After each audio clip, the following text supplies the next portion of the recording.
presentation is lumps and bumps. So presenting to you, 56-year-old gentleman, retired BSF Jawan from Jharkhand, presented with complaints of generalized unwellness for 1 year, loss of weight and appetite for 6 months, exceptional dyspnea for 6 months, and swelling over the chest and abdomen for 4 months.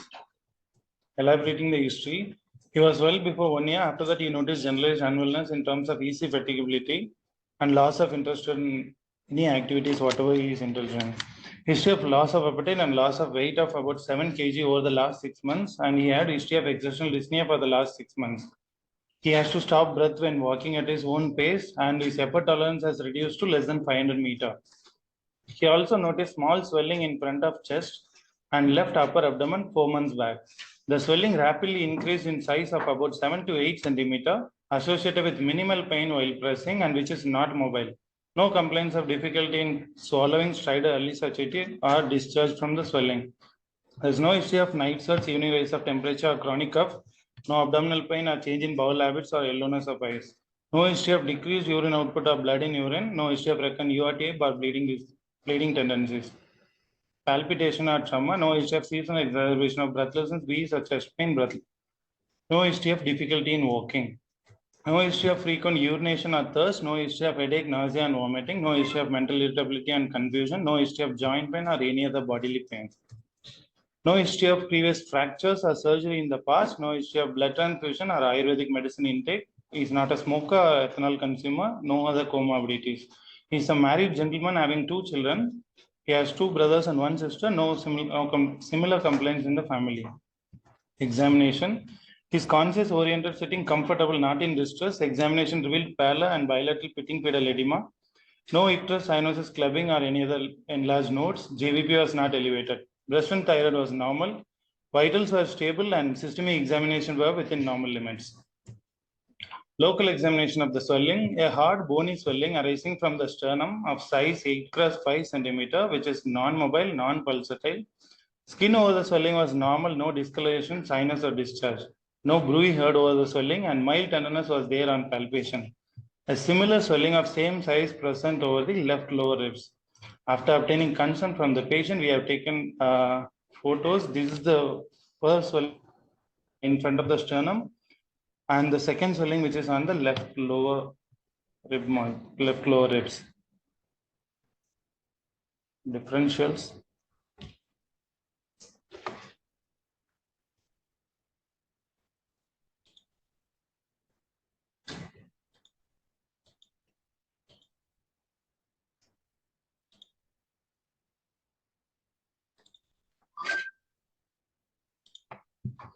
He is a 56-year-old gentleman presented with loss of weight, loss of appetite, and generalized unwellness. For the past 6 months, he started noticing swelling over the swelling over in front of chest and left lower ribs. Examination, which is hard, non-mobile, bony swelling with minimal tenderness, no bruit here. Systemic examination were within normal limits. General examination, he also had pallor and bilateral pitting pedal edema. He was not in failure. JVP was not elevated. Respiratory system examination was normal.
Thanks for your response. We also went ahead with the same differential. Since he is elderly gentleman, we kept metastasis from the solid organs like lung, breast, kidney, thyroid, GI malignancy, and prostate are unknown primary. And primary bone tumors like chondrosarcoma, osteosarcoma, fibrous dysplasia, giant cell tumor, aneurysmal bone cyst, and other mesenchymal tumors. And we also kept multiple myeloma and lymphoma as a differentials. So we went ahead with the initial investigation, which revealed hemoglobin of 8.6. Red cell indices were microcytic hypochromic, where red cell distribution width of 20.3. Total counts, other cell lines were not involved, ESR of 30, creatinine 0. Urine analysis revealed fine granular cast with protein of 2 plus. Calcium was 9.32, corrected calcium found to be 12.3. LFT showed significant AG reversal of 9.3 versus 2.6. Liver enzymes were in the normal range. This is the chest X-ray of the gentleman, where chest PA view didn't reveal any mass lesion. We couldn't able to make out whatever swelling we have seen on clinical examination in the radiologically. But in the lateral X-ray, which revealed there is slight bump in the manubrium sternum, that over the sternum, but not well demarcated, but not obvious to pick as a catch of finding. So in this gentleman, we have proceeded with cross-sectional imaging. That cross-sectional imaging with PET-CT revealed lytic expansile lesion with soft tissue component in the manubrium sternum, right hemisacrum, and multiple left-sided ribs and chest wall, likely myeloma deposits. Lesions along the anterior aspect of left fifth to sixth rib, chest wall appears necrotic or fluid density. Before interpreting PET-CT, they have got serological test. So that's why they have mentioned like myeloma deposits, because earlier we have sent serum electrophoresis, which revealed 0.31, and immunofixation electrophoresis revealed IgA lambda, and kappa serum free light chain assay more than 100. And urine BJP was found to be positive. So we confirmed with the diagnosis by doing bone marrow biopsy, which showed myeloma, 40% plasmacytosis, including immature forms, and Trephine also proved myeloma. So other workup, 24-hour urine protein found to be 1100 and BBS negative, HbA1c of 5.6. Uric acid was 8, potassium 4.2, and LDH of 160. So in this patient, we had calcium of 12.3, anemia of 8.6. He had more than 2 lytic lesions, serum free light chain ratio of more than 100, and bone marrow biopsy showed 40% plasma cells, and the diagnosis of multiple myeloma was made. Here, the diagnosis would be multiple myeloma extramedullary disease, since the patient had more than 2 osteolytic lesions. So diagnosis of extramedullary multiple myeloma was made. So the diagnostic criteria of multiple myeloma, bone marrow, either clonal bone marrow plasma cells or biopsy proven from the plasmacytoma, plus any one of the following myeloma defining events, that's CRAB, calcium of more than 11, creatinine of more than, anemia of less than 10, and bone lesions. This bone lesion, either by skeletal radiography, CT or PET-CT, or any one of the following biomarkers of malignancy. If we have following these 3, we don't need bone marrow diagnosis, bone marrow biopsy to make the diagnosis of myeloma. With these 3 alone, we can make. In this, our patient had uninvolved serum free light chain ratio of more than 100 and more than 1 focal lesion. Here, the focal lesion and MRI studies, the top mark E represents if the focal lesions more than 5 mm, that would be taken into consideration. So in this patient, the extramedullary multiple myeloma was made.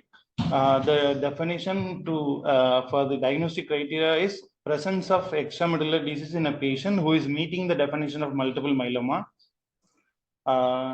And he should meet the diagnostic criteria of multiple myeloma, and there should not be single solitary lesion. If it is a single solitary lesion and the bone marrow plasma cells are less than 10%, then we will be in other diagnosis having solitary bone plasmacytoma. We should not make, because these are plasma cell line disorders.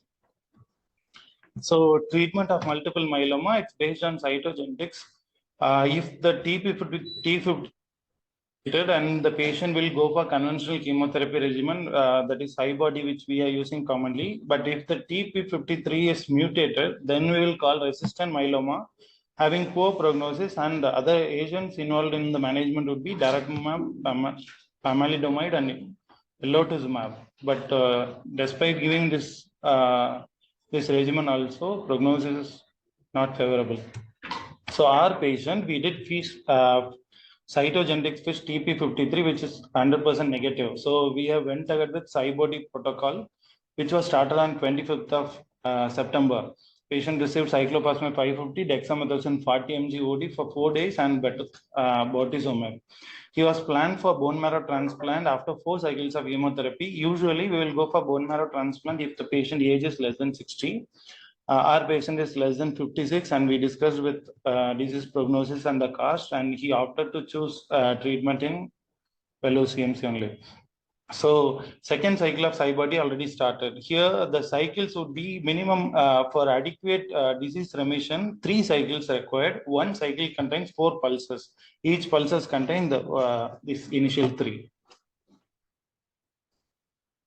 So here we already made the diagnosis based on clinical examination, and along with serological test has helped us to make the diagnosis. Then is there cross-sectional imaging really needed in this patient, or was it done unnecessarily?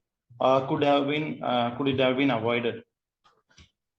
So here the reasons why we went ahead with cross-sectional imaging to look for lytic lesions, to see whether if lytic lesions are there, how many lytic lesions are there. If there is a single lytic lesion, then the diagnosis of plasmacytoma, the treatment would be focal radiotherapy. Here this patient may not require systemic chemotherapy. If multiple lesions are involved, that multiple lesions, multiple plasmacytoma, it's also called extramedullary multiple myeloma. Here patient needs systemic therapy. And the second one, to go for cross-sectional imaging to find out the lytic lesion and the extent of bone damage, and to protect from impending fracture, because our routine chest X-ray is least sensitive in finding out, picking out the lytic lesions. That's why to make the exact involvement of bone lesion, it's better to go ahead with cross-sectional imaging either by PET-CT or MRI. And the third point, to look for response assessment, we have to do PET-CT. How to assess response in a case of multiple myeloma? Complete response, there should be more than 90% reduction in M band. Bone marrow plasma cells should be less than 5% after completing 3 or 4 cycles of chemotherapy, and the imaging showing resolution of multiple osteolytic lesion. So to compare whether resolution is there or not after therapy, we need PET-CT. So here, extramedullary multiple myeloma, it's an aggressive form of multiple myeloma characterized by ability of a clone or subclone to thrive and grow independent of the bone marrow microenvironment. In patients with newly diagnosed multiple myeloma, the reported incidence is 0.5 to 4.8%.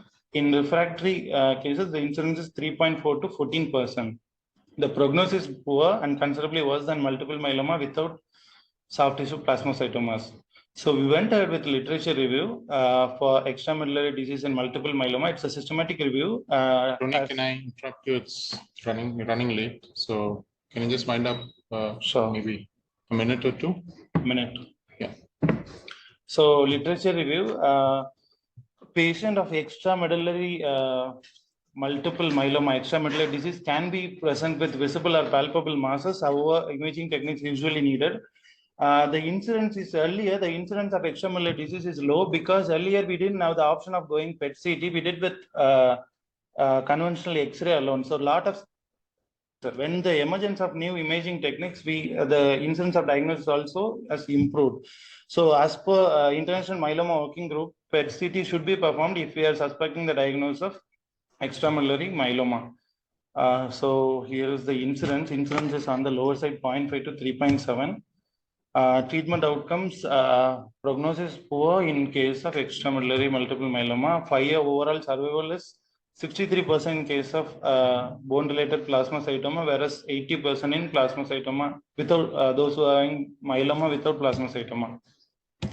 Other study also, it's showing PET-CT plays an integral role in diagnosis and monitoring. Despite great improved diagnosis in multiple myeloma, our current standard therapies have not sufficient improved outcomes for patients with extramedullary myeloma. These are my references. So take-home points would be, we can still go ahead with PET-CT if you are thinking extramedullary myeloma as a differentials, as a diagnosis. Thank you. Gentleman is still under your follow? Yes, sir. He is doing well. Yeah, he is doing well. He went to in view of hypercalcemia, he received one zoledronate. Subsequently, he developed hypocalcemia. Currently, he is on follow-up and Any burning questions? Anybody attending online? Yes.